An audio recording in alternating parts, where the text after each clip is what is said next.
Back space ये आप यहाँ पे मैं तो ऑलमोस्ट फुटबॉल खेल सकता हूँ यहाँ पे। मतलब मैं अपने वाइफ से आज पूछ रहा था कि कौन सा तुम नेगेटिव पॉइंट क्या बताओगे आज।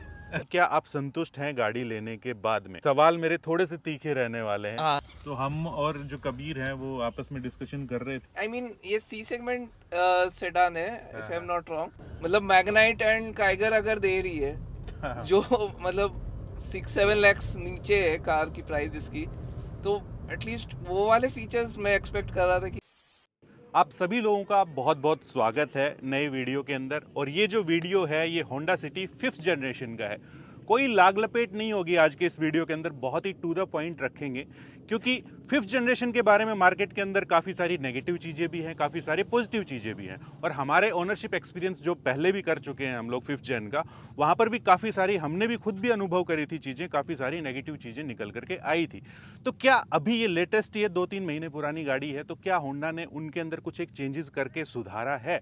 ये सारी की सारी चीज़ें हम कबीर जी से पता करेंगे। और उनकी वाइफ भी आई है शिप्रा, दोनों का बहुत बहुत स्वागत है। Please welcome man motor family के अंदर आप दोनों का स्वागत है।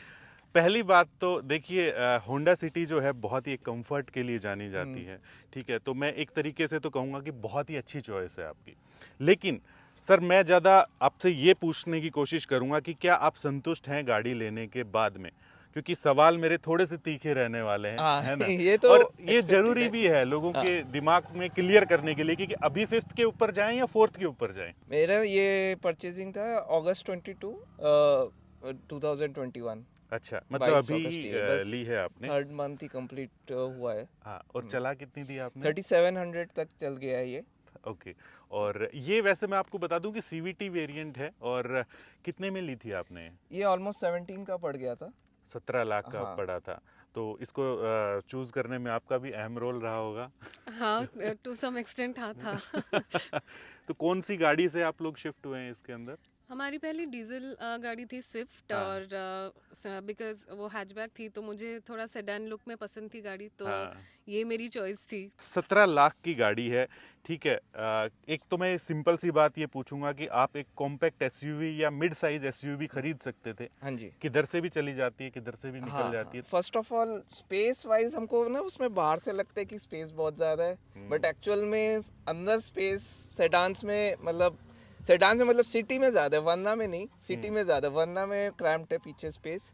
दूसरा ये कि हमारे फैमिली में हाइट सबकी थोड़ी सी कम है। हाँ। तो मतलब फर्स्ट एक्सपीरियंस में ही जो इनग्रेस आउटग्रेस जो था ना, मतलब बैठने में ही वो ये ज्यादा इजी आपको हाँ, लग रही थी, easier, उसमें थोड़ा सा वो चीज लग रही थी।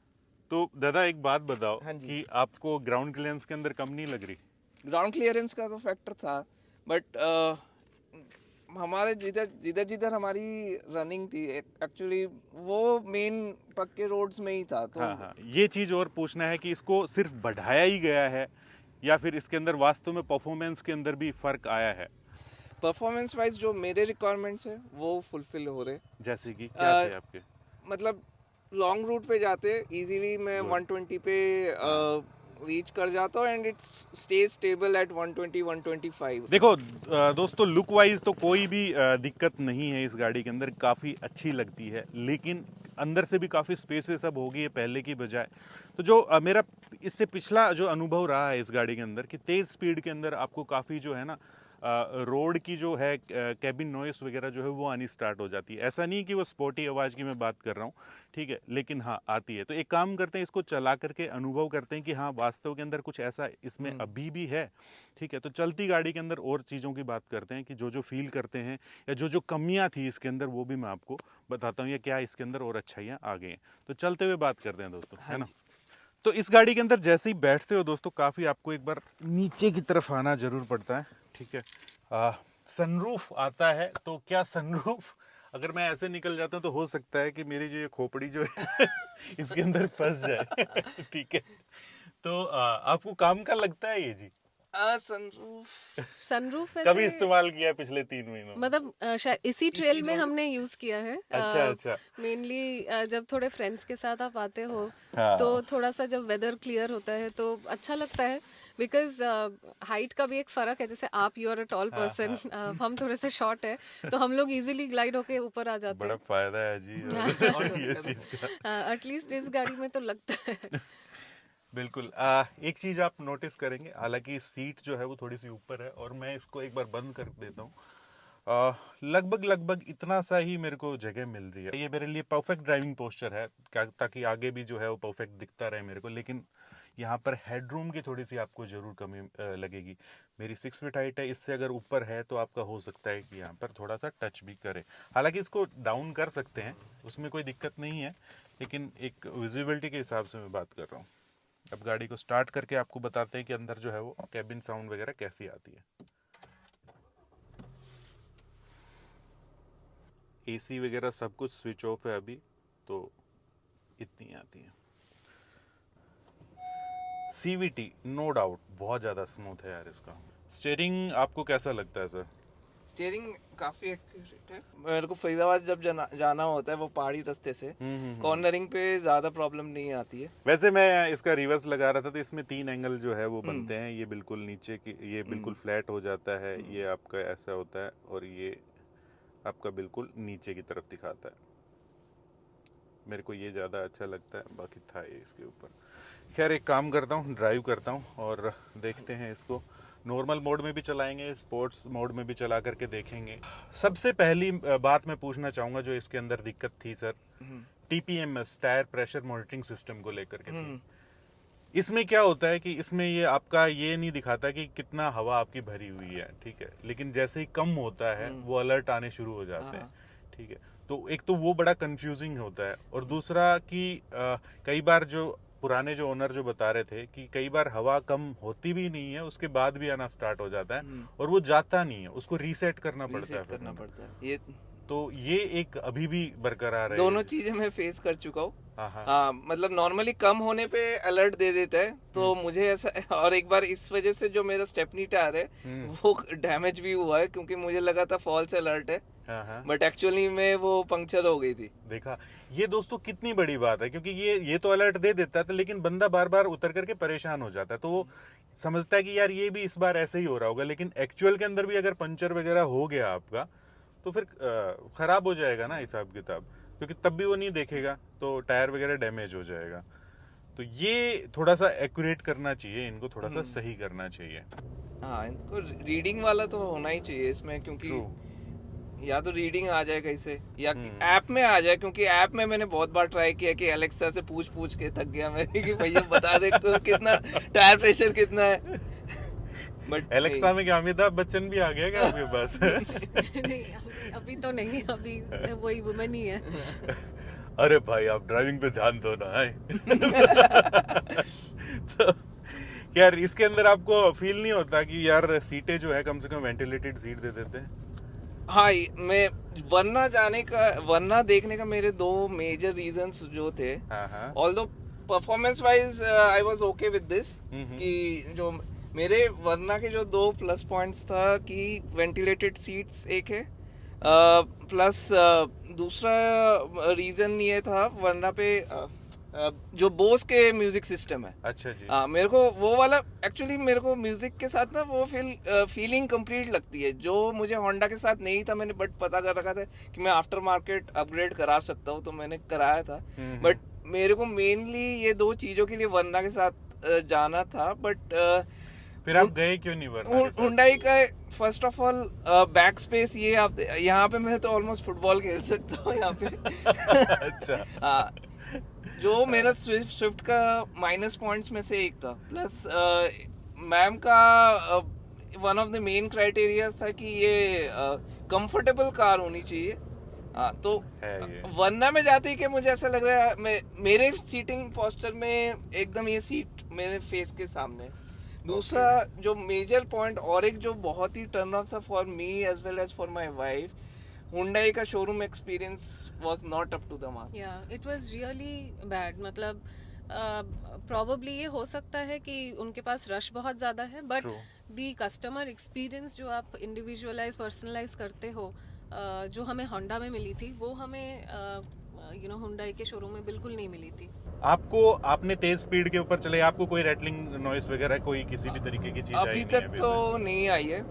मेरे ख्याल से मैंने पहले भी ये बोला है कि जब 80 तक भी पहुंच रही है, जैसे कि मैं पंजा दबा रहा हूँ, मतलब एक्सीलरेट कर रहा हूँ, ऐसा लग रहा है कि ये घूंघा ज्यादा कर रही है, ठीक है, लेकिन एफर्ट लगाने पड़ रहे हैं इसको, ठीक है, आउटपुट कम निकल रहा है इस गाड़ी के साथ में।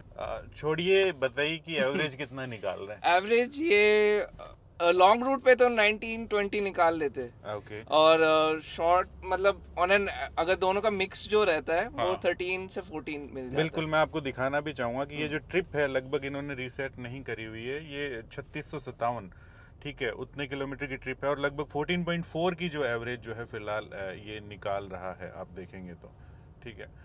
तो बहुत अच्छी एवरेज जो है आप निकाल रहे हैं। इससे पता चलता है कि आप बड़े ही शांत स्वभाव से चलाते हैं गाड़ी को, है ना?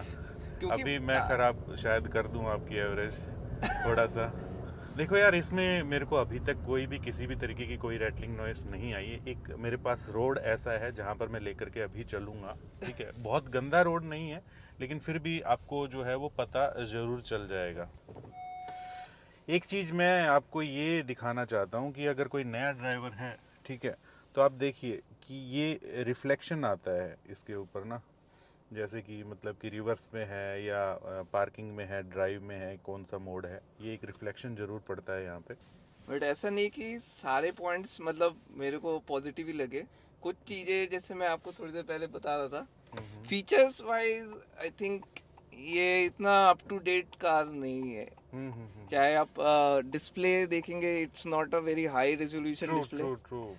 और रिवर्स कैमरा अगर अभी एक बार अगर ऑन करेंगे, वो भी कोई इतना आपको हाँ तगड़ा हाई रेजोल्यूशन वाला नहीं लगेगा, वो रात को कम दिखता है काफी। अच्छा, हाँ, मतलब कि कह सकते हो कि कॉस्ट कटिंग हुई है तो। कॉस्ट, हाँ, ये अप टू डेट फीचर्स दे सकते थे। वायरलेस एंड्रॉयड ऑटो तो देना ही चाहिए, एटलीस्ट अभी ओवर सॉफ्टवेयर अपडेट देना चाहिए उनको। इसमें वायर्ड वाला है? वायर्ड वाला है। एप्पल कार प्ले भी वायर से चलता है? एप्पल का मुझे पता नहीं, हम दोनों एंड्रॉयड यूजर्स है तो एप्पल का मेरे को पता नहीं है, बट 100% वो भी विथ वायर होगा। मतलब मैग्नाइट एंड काइगर अगर दे रही है जो मतलब 6-7 लैक्स नीचे है कार की प्राइस इसकी, तो एटलीस्ट वो वाले फीचर्स मैं एक्सपेक्ट कर रहा था कि यहाँ पे आए। कन्वीनियंस फीचर्स की थोड़ी कमी है। नहीं, एज अ कार ओनर मैं सेटिस्फाइड हूँ। मैं मतलब जो नॉन कार फीचर्स है ना, उससे मैं उतना, जो एज अ कार है, जो गाड़ी है, उससे मैं बहुत सेटिस्फाइड हूँ। प्लास्टिक ठीक है वैसे, स्टीयरिंग काफी अच्छा लगा मेरे को। ये वाला जो मॉडल है, इसके अंदर मेरे को कोई भी रैटलिंग नॉइस वगैरह नहीं आई। आप खुद देखिए कि कैसे कैसे जो है वो रास्तों के ऊपर हम फिलहाल इसको थोड़ा सा चला रहे हैं। मे भी थोड़ा सा फीडबैक लिया हो और दूसरे ग्राहकों से भी लिया हो, और आप भी ग्रुप में है ना? हाँ कबीर, तो वहाँ पर भी और लोगों के साथ ऐसा हो रहा है कि रैटलिंग नॉइस? एक दो कस्टमर्स के साथ तो है, बट मोर और लेस उतना नहीं है। ओके। काफ़ी अच्छी चल रही है, बड़ा ही मतलब कि अच्छे शांत स्वभाव वाली गाड़ी है यार ये, बिल्कुल भी आप जूझा वाली गाड़ी मत समझिएगा इसको, ठीक है। अब मैं इसका एसी वगैरह ऑन और कर देता हूँ। वैसे इस रास्तों के लिए नहीं बनी है ये गाड़ी ना। हाँ ये तो। यहाँ पर बड़ा ही आपको ध्यान से जो है ना वो रखना पड़ता है कि थोड़े थोड़े से जो पत्थर है ना छोटे से, वो भी आपको टच हो सकते हैं। बड़े ही लिमिटेड शब्दों में मैं आपसे पूछना चाहूँगा कि इसके कंपटीशन के अंदर जो है वरना, सियाज और रैपिड जैसी जो गाड़ियाँ जो आती हैं, उनके ऊपर ना जाकर के आपने होंडा सिटी क्यों चूज कर ली? ओके, सो वरना का मेन प्रॉब्लम था ये पीछे बैक स्पेस में जगह कम थी। अच्छा, तो जैसे ही वो बैक, और ऊपर से मैं पहले जैसे बताया था, सेल्स एक्सपीरियंस बिल्कुल अच्छा नहीं था, तो वरना का वो नहीं था। सियाज में क्या है, वापस पुराने कार स्विफ्ट की एकदम ही, मतलब मुझे ऐसा अपग्रेड फील नहीं हो रहा, मारुति वाला ही फील नहीं चाहिए था आपको। ये एक्चुअली क्या है, इसमें बैठते ही मेरे को ऐसा लगता है, आई मीन ये सी सेगमेंट सेडान है if I am not wrong, तो बट ये बैठ के ऐसा लगता है कि नहीं, हम थोड़ा सा हायर प्राइस प्राइस ब्रैकेट पे हम जा रहे हैं कार पे। अच्छा, अब बच कौन सी गई है अपने? जर्मन कार, हाँ, मतलब कि जर्मन। हाँ, रैपिड वगैरह जो है। रैपिड का फिर इंटीरियर्स मेरे को उतना अच्छा नहीं लगा था। मेरे को माइलेज भी हाँ, एक हाँ। इम्पोर्टेंट था जो होंडा बेस्ट देती है इस रेंज में। बहुत बढ़िया जी। तो आपको पता चला कि इन्होंने अपनी बिल्कुल रिक्वायरमेंट्स को जाना, रिक्वायरमेंट्स के हिसाब से इन्होंने गाड़ी चूज करी, बाकी सेडान के ऊपर नहीं गए। एक जो मिड साइज जो कॉम्पैक्ट एसयूवी वगैरह या एसयूवी जो आती हैं उनके ऊपर क्यों नहीं गई, ये सारी चीज भी इन्होंने कवर कर ली उस चीज के अंदर। तो एक कहीं ना कहीं ये जाकर के ये चीज बन जाती है। अच्छा, रही बात फोर्थ जेन की, तो इनसे जो बात कर रहे थे तो होंडा में गए थे, इन्होंने पूछा था तो उन्होंने दिखाई भी नहीं इनको फोर्थ जेन। तो ये एक वो चीज है। तो चलो अच्छी बात है, आपने फिफ्थ जेन उठाई, कोई दिक्कत तो नहीं है अभी तक इस यूनिट में, तो कोई दिक्कत वाली हाँ, बात इसी लग नहीं में। रही। तो मे भी क्योंकि फिफ्थ जनरेशन में मैं इसलिए एडवोकेट करता हूँ क्योंकि बाद में जाके रीसेल वैल्यू 100% उसकी बेटर रहेगी, क्योंकि रिसेंट जनरेशन की कार है। हाँ, ये एक फैक्ट है देखा जाए तो, कि हाँ लगेगा नहीं तो फिर वो अभी आप फोर्थ जेन लोगे तो वो और ही ज्यादा पुरानी लगेगी हाँ। बाद में। तो दोस्तों ये थे इस गाड़ी के पॉजिटिव, इस गाड़ी के नेगेटिव। जो चीज़ें मेरे को क्लियर करनी थी दोबारा से तिबारा से चला करके फिफ्थ जेन, वो चीज़ें मेरे को इस बार फील नहीं हुई। अगर नहीं हुई तो मैं बोलूँगा नहीं हुई, और अगर होती फील तो 100% फिर से बोल देता कि भाई हुई है ये फील। मेरे ऊपर कोई प्रेशर नहीं किसी कंपनी का, किसी और चीज़ का, ठीक है। और एक अच्छी बात ये भी है कि हम आपके लिए कस्टमर एक्सपीरियंस लेकर के आते हैं, तो वो एक बिल्कुल ही जेन्युइन होता है कि जो चीज़ वो फील करते हैं वही चीज़ वो बताते हैं। इन्होंने दिल खोल के इसके नेगेटिव बताए, दिल खोल के इस गाड़ी के पॉजिटिव भी बताए। Well, thank you so much Kabir Thank ji you, and thank ma'am, आपका भी Thank बहुत you. बहुत धन्यवाद। आप दोनों अपनी गाड़ी को लेकर के आए, काफ़ी अच्छी चॉइस है आपकी, आपकी रिक्वायरमेंट्स के हिसाब से। तो अगर आप लोग भी चाहते हैं अपनी किसी गाड़ी का एक्सपीरियंस हम लोगों के साथ शेयर करना, तो दी ईमेल आईडी है, वहाँ पर हमें संपर्क कीजिए, हम आपके साथ बिल्कुल टच में आएंगे। आपका नाम, नंबर, गाड़ी कौन सी और एड्रेस, बस। और हाँ, इंस्टाग्राम के ऊपर फॉलो करना मत भूलिए, वहाँ पर आज डेली की डेली जो है आपको अपडेट्स देखने को मिलेंगे। मिलते हैं नेक्स्ट वीडियो के अंदर। जय हिंद, जय भारत। और एक और चीज़, सीट बेल्ट जरूर लगाना, अगर 4 व्हीलर चलाते हैं तो, 2 व्हीलर अगर चलाते हैं तो हेलमेट जरूर पहनना। तो हम और जो कबीर हैं वो आपस में डिस्कशन कर रहे थे कि इसका जो कनेक्टिंग वाला जो फीचर है वो कितना है, क्योंकि जो प्रीवियस जो ओनर थे उन्होंने बताया था कि बड़ा ही लैग है उसके अंदर। अगर अभी हम कोई भी अगर चीज़ चेक करते हैं, मान लीजिए कुछ भी आप इधर सायरन का कर देते हैं। हाँ, ब्लिंक ओनली कर लीजिए, बीप एंड ब्लिंक दोनों कर लीजिए। हाँ, एक चीज है इसमें, जितना स्ट्रॉन्गर नेटवर्क होगा उतना फास्टर ये करेगा। अभी हम अब बोलना स्टार्ट हुई, देख रहे हैं? 20 हाँ, ये जो है आप देख लीजिए कि लगभग जो है वो अब ये रुकने में भी इतना ही टाइम लगेगी। ये रुकने का कमांड गया है कि नहीं पता नहीं चल रहा। अब वहीं पर ही कर, रुक लो, मैं यहाँ से कर देता हूँ ना।